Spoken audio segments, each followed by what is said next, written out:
அனைவருக்கும் வணக்கம். இன்று ஏப்ரல் 19ஆம் தேதி இந்து தமிழ் நாளிதழோட எக்ஸாம் பாயிண்ட் ஆஃப் வியூ தான் பார்க்க போகிறோம். என்ன அப்படின்னா, தலைப்பு செய்தி என்ன கொடுத்துருக்காங்கன்னா, மத்திய அரசு ஏற்படுத்தும் தடைகளை சட்டப்பூர்வமாக உடைத்தெறிவோம் அப்படின்னு சொல்லி முதல்வர் அவர்கள் பேசியிருக்காங்க. என்ன அப்படின்னா, ஆளுநருக்கு எதிராக உச்சநீதிமன்றம் வரை சென்று வரலாற்று சிறப்புமிக்க தீர்ப்பு தமிழக அரசு பெற்றுள்ளது அப்படிங்கிற விஷயத்தையும் சொல்லியிருக்காங்க. என்ன அப்படின்னா, என்ன சொல்லியிருக்காங்க, அதாவது ஆளுநர் அவர்களோட அந்த பல்கலைக்கழக அந்த மசோதா பெண்டிங்கில் இருந்திருக்கும். ஸோ அதை உச்சநீதிமன்றத்துக்கு சென்று அதுக்கான தீர்வை பெற்றிருக்காங்க. ஸோ அதை தான் முதல்வர் அவர்கள் கோட் பண்ணியிருக்காங்க. இதில் நாம் எக்ஸாம் பாயிண்ட் ஆஃப் வியூவில் என்ன பார்க்கணும் அப்படின்னா, ஆர்டிக்கல் 200ம் ஆர்டிக்கல் 142 அப்படிங்கிறதும். ஸோ 200 ஆளுநரோட இது பற்றி சொல்லுது. ஆர்டிக்கல் 142ங்கிறது சுப்ரீம் கோர்ட்டோட சிறப்பு அதிகாரம் பற்றி பேசுது. இப்போ இதில் வேறு என்ன சொல்லியிருக்காங்க அப்படின்னா, மாநில சுயாட்சி ஏன் அவசியம் அப்படிங்கிற மாதிரி ஆர்டிக்கல் கொடுத்துருக்காங்க. ஸோ இதுலேருந்து நம்மளோட அரசோட நிலைப்பாடு என்ன, இது போக என்ன பேசியிருக்காங்க அப்படின்னா, நீட் தேர்வு எதிர்ப்பு, மும்மொழி கொள்கை நிராகரிப்பு, வகுப்பு சட்டத்துக்கு எதிர்ப்பு, தொகுதி மறுவரையறை. ஸோ இதெல்லாம் அரசோட முக்கிய இதாக இருக்குது. ஸோ இது சம்மந்தமாக நம்மளுக்கு என்ன அரசியலமைப்பு சார்ந்தோ இல்லை கரண்ட் அஃபேர்ஸ் சார்ந்தோ என்னென்னா இது பண்ண முடியுமோ பார்க்கலாம். ஏன்னா எப்போயுமே பாருங்கள், எந்த ஒரு இஷ்யூ போயிட்டுருக்கோ அது சம்மந்தமான மறைமுகமான கேள்விகள் நிறையவே வருது. ஸோ நமக்கு சில கேள்விகளை பார்த்தீங்கன்னா, இதனால தான் இந்த கேள்வி கேட்டாங்களா அப்படிங்கிறது தெரியாத அளவுக்கு அந்த கேள்விகள்லாம் இருக்கும். ஸோ இந்த மாதிரி செய்திகள் வரும்போது, எடுத்துக்காட்டுக்கு பாருங்கள், இந்த வகுப்பு சட்டம் தொடர்பாக நிறைய நியூஸ் வந்துகிட்டே இருந்துச்சு.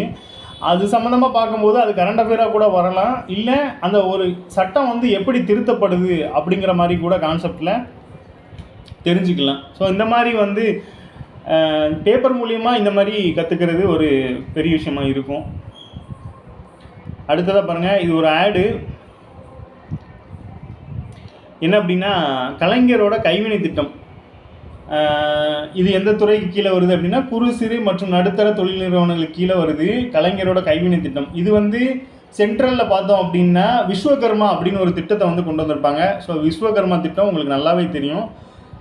அந்த திட்டத்தின் கீழே ஒரு 18 கைவினை கலைஞர்களுக்கு அவங்களுக்கு தேவைக்கேற்ப நிதி உதவி வழங்குற மாதிரி ஒரு திட்டம் அது. ஸோ அதற்கு மாற்றாக தமிழ்நாடு அரசு கொண்டு வந்திருக்க ஒரு திட்டம் தான் இந்த கலைஞர் கைவினை திட்டம். ஸோ இது தொடக்க விழாவில் பாருங்கள், இதில் ஒரு கோட் பண்ணியிருக்காங்க, புவி மேல் 1000 தொழில் செய்திடுவேரே அப்படின்னு சொல்லியிருக்காங்களா. இது பார்த்தீங்க அப்படின்னா, இது யாரோட மேற்கோள் அப்படின்னு பார்த்தோன்னா, பாரதி அவர்களோட மேற்கோள். ஸோ இது மாதிரி வரும்போது, இது புக்கில் இருக்கா இல்லையா அப்படின்னு ஆராயறதை விட்டுட்டு இது மாதிரி மேற்கோள்கள் வரும்போது, ஸோ இந்த மாதிரிலாம் சொல்லியிருக்காங்க அப்படிங்கிறத தெரிஞ்சுக்கோங்க. புவி மேல் 1000 தொழில் செய்திடுவேரே அப்படின்னு சொன்னது யார் அப்படின்னு பார்த்தீங்கன்னா, பாரதி. அடுத்ததாக பார்த்தோம் அப்படின்னா, எல்லோருக்கும் எல்லாம் அப்படின்னு சொல்லி முடிச்சிருக்காங்க. இந்த விஸ்வகர்மா பொறுத்தளவுல 18 இது. ஸோ அதோட வருடம் தெரிஞ்சால் கமெண்டில் டைப் பண்ணுங்கள். அடுத்ததாக இந்த பக்கம் பார்த்தோம் அப்படின்னா, பிரதமரோட எலான் மஸ்க் அவர்கள் பேச்சுவார்த்தை நடத்திருக்காங்க. இந்த இதில் பார்த்தோம் அப்படின்னா, ஒரு ஸ்டார்லிங்க் அப்படிங்கிற ஒரு தொலைத்தொடர்பு சேவை.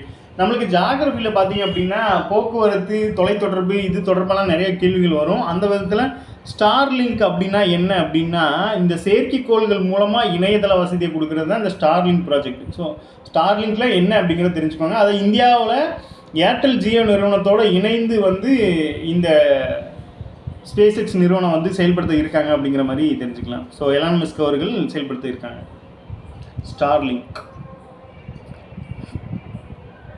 அடுத்ததாக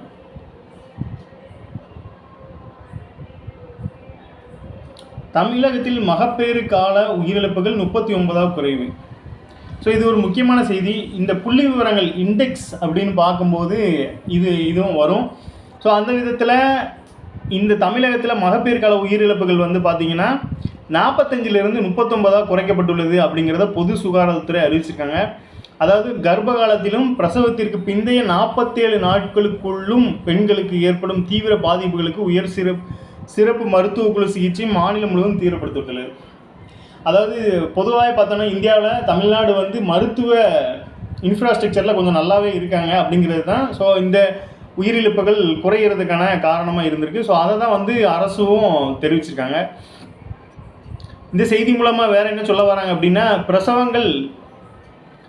பிரசவங்கள் என்ற அடிப்படையில் உயிரிழப்புகள் கணக்கிடப்படுகிறது. கரோனா காலகட்டத்தில் 90ஆக இருந்த உயிரிழப்புகள் அடுத்தடுத்த ஆண்டுகளில் 52, 45 இப்போ 39க்கு கொண்டு வந்திருக்காங்க. ஸோ இது வந்து ஒரு நல்ல நம்மளோட மருத்துவத்துறை ஒரு நல்ல கட்டமைப்பில் இருக்குது அப்படிங்கிறத வெளிக்காட்டுது. ஸோ அதே போல் 1000 குழந்தைகளில் 8ஆக இருந்த உயிரிழப்புகள் 7ஆக குறைக்கப்பட்டிருக்கு.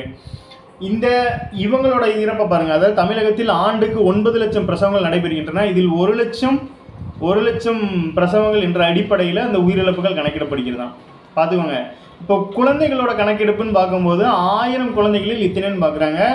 பெண்கள் அந்த தாய்மார்களை கணக்கிடும் போது பார்த்தோன்னா லட்சங்களில் கணக்கிடுறாங்க. ஸோ இந்த மாதிரி தான் கணக்கிடுறாங்க அப்படிங்கிறத தெரிஞ்சுக்கோங்க. அப்போ அந்த விதத்தில் பார்க்கும்போது தமிழ்நாட்டில் ஆண்டுக்கு 9 லட்சம் பிரசவங்கள் நடைபெறுகின்றன. ஸோ இதில் வந்து இந்த 1 லட்சத்துக்கு இந்த எண்ணிக்கை அப்படிங்கிறத கொண்டு வந்திருக்காங்க. ஸோ 1 லட்சத்துக்கு 39 அப்படிங்கிற கணக்கில் கொண்டு வந்திருக்காங்க. குழந்தைகளை பொறுத்தளவில் 1000 குழந்தைகளில் 8ஆக இருந்த உயிரிழப்புகள் 7ஆக குறைச்சிருக்கோம் அப்படிங்கிறதையும் காட்டுருக்காங்க. ஸோ இதுக்கு என்ன காரணம் அப்படின்னு சொல்கிறாங்கன்னா, அதிகாரிகள் மற்றும் மக்களிடையே ஏற்பட்ட விழிப்புணர்வு அப்படிங்கிற வார்த்தை வந்து ரொம்ப முக்கியமானதுங்க. என்ன அப்படின்னா, மக்கள்கிட்ட வந்து இந்த அவேர்னஸ் அப்படிங்கிறது இருந்துச்சு அப்படின்னா அரசுக்கு வந்து வேலை கொஞ்சம் மிச்சமாகும். ஸோ அந்த வகையில் அதனால தான் பார்த்திங்கன்னா நிறைய இடங்களில் இந்த சின்ன சின்ன இசைகள் மூலமாக, அதாவது மேலத்தளங்கள் மூலமாக சில விஷயங்களை சொல்ல வருவாங்க. அதோட நோக்கம் என்ன அப்படின்னா, அவங்களுக்கு வந்து சில விஷயங்களை கன்வே பண்ணிட்டோம் அப்படின்னா அரசுக்கு வந்து வேலை ஈஸியாக இருக்கும் அப்படிங்கிறதுனால இந்த விழிப்புணர்வு அப்படிங்கிற வார்த்தையை பயன்படுத்தியிருக்காங்க. ஸோ அதுவும் நல்ல ஒரு விஷயந்தான். அடுத்து பார்த்தீங்கன்னா பிங்க் ஆட்டோ பற்றி கொடுத்துருக்காங்க. பிங்க் ஆட்டோ வந்து சமீபத்தில் செயல்படுத்தினாங்க. அது சென்னை மாநகரத்தில் பெண்களோட பாதுகாப்பை மறுபடியும் ரீகால் தான் பண்ணுறோம். சென்னையில் பெண்கள் மற்றும் குழந்தைகள் தனியாக பாதுகாப்புடன் பயணம் செய்ய ஏதுவாக பெண்களுக்காக உதவி எண் ஜிபிஎஸ் கருவி பொருத்தப்பட்ட பிங்க் ஆட்டோக்கள் எனப்படும் இளஞ்சிவப்பு ஆட்டோக்கள் நடைமுறைப்படுத்தப்படும் என சமூக நலத்துறை சார்பில் கடந்த ஆண்டு மானிய கோரிக்கையில் அறிவிக்கப்பட்டது. இந்த திட்டத்தை மார்ச் 8ஆம் தேதி உலக மகளிர் தின விழாவில் முதல்வர் அவர்கள் தொடங்கி வச்சுருக்காங்க. இது ஏன் இந்த இப்போ நியூஸை கொடுத்துருக்காங்க அப்படின்னா, இந்த பிங்க் ஆட்டோ முழுக்க லேடிஸ்க்கானது. இதை வந்து ஆண்கள் ஓட்டியிருக்காங்க அப்படிங்கிறது சர்ச்சையாக இருக்குது. அதனால் வந்து சமூக நலத்துறை எச்சரிக்கை விடுத்திருக்காங்க. இது ஆண்கள் ஓட்டுனா பயங்கர கடுமையான நடவடிக்கைகள் எடுக்கப்படும் அப்படிங்கிற மாதிரி சொல்லியிருக்காங்க. இது முதல் கட்டமாக 100 பெண்களுக்கு வந்து ஆட்டோக்களை வழங்கினாங்க. இந்த திட்டத்தின் கீழே 1 லட்சம் மானியம் மற்றும் வங்கி கடன் உதவியுடன் ஆட்டோ வழங்கப்பட்டது. தொடர்ந்து 2ஆம் கட்ட பயனாளிகளும் தேர்வு செய்யப்பட்டு வருகிறது அப்படிங்கிறது. ஸோ இதில் வந்து இந்த பிங்க் ஆட்டோ பொறுத்தளவில் கடந்த நிதியாண்டில் அறிவிச்சிருக்காங்க. அப்போது 2024 நிதியாண்டில் அறிவிக்கப்பட்டு 2025 மார்ச் 8 தான் அது வந்து நடைமுறைக்கு வந்திருக்கு அப்படிங்கிற மாதிரி தெரிஞ்சுக்கலாம்.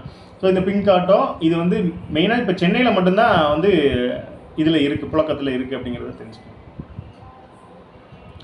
அடுத்ததாக பாரம்பரிய தினம். இங்கே பாருங்கள், உலக பாரம்பரிய தினத்தை ஒட்டி தொல்லியல் துறை சார்பில் மாமல்லபுரத்தில் விழிப்புணர்வு பேரணி. இப்போ தான் விழிப்புணர்வு அப்படிங்கிறத ஒரு விஷயத்தை சொன்னேன்.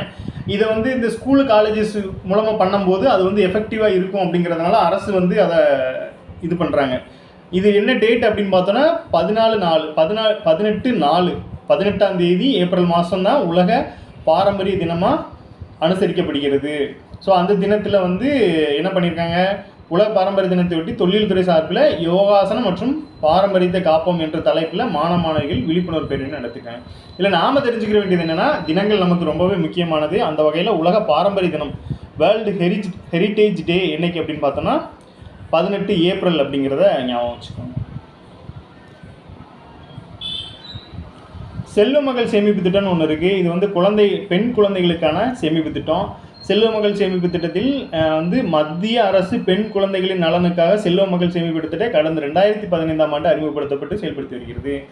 இது பார்த்தோன்னா நம்மளுக்கு வந்து உமன் எம்பவர்மெண்ட்னு ஒரு டாபிக், பெண்களுக்கு அதிகாரம் அளித்தல். அந்த வகையில் பெண் குழந்தைகளை பாதுகாக்கும் பொருட்டு வந்து இந்த மத்திய அரசு வந்து இந்த திட்டத்தை செயல்படுத்திட்டு வராங்க. இதில் நாம் தெரிஞ்சுக்க வேண்டியது, செல்வ மகள்னாலே அது பெண் குழந்தைகளுக்கான நமக்கு தெரிஞ்சிருது. ஸோ அதோட வருஷம் பார்த்திங்கன்னா 2015. 2014 தற்போதைய அரசு வந்து பதவி ஏற்பாங்க. அதுக்கு அடுத்த வருஷத்தில் இதை லான்ச் பண்ணியிருக்காங்க அப்படிங்கிறத தெரிஞ்சுக்கணும். இதுக்கு ஒரு இது கொடுத்துருக்காங்க பாருங்கள். இதுக்கு இந்த வட்டி விகிதம் வந்து வருமான வரி சட்டத்தின் பிரிவு 80C படி இவங்களுக்கு வந்து வரி விலக்கு அளிக்கப்படுது. இந்த செல்வ மகள் சேமிப்பு திட்டம், அப்புறம் இந்த சில மானியங்களுக்கெல்லாம் பார்த்தோன்னா இந்த வரி விலக்கு, வருமான வரி விலக்கு வந்து 80C படி தான் அவங்களுக்கு வரி விலக்கு அளிக்கப்படுகிறது. நமக்கும் வரிகள் சம்மந்தமாக இருக்கிறதுனால இந்த மாதிரி கூடுதல் தகவலையும் தெரிஞ்சுக்கலாம். அடுத்ததாக பார்த்தோன்னா ஆர்டிகல் 142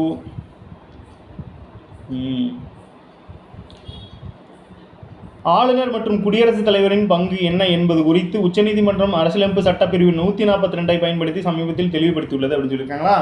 இந்த 142 எதை சொல்ல வருது அப்படின்னா அந்த உச்சநீதிமன்றத்தோட சிறப்பதிகாரம் அப்படிங்கிறத மட்டும் தெரிஞ்சுக்கலாம். மெயினாக நமக்கு இந்த ஆர்டிகல் 200 142 இந்த சம்பவத்தில் வந்து முக்கியமாக இருக்குது. அடுத்து 14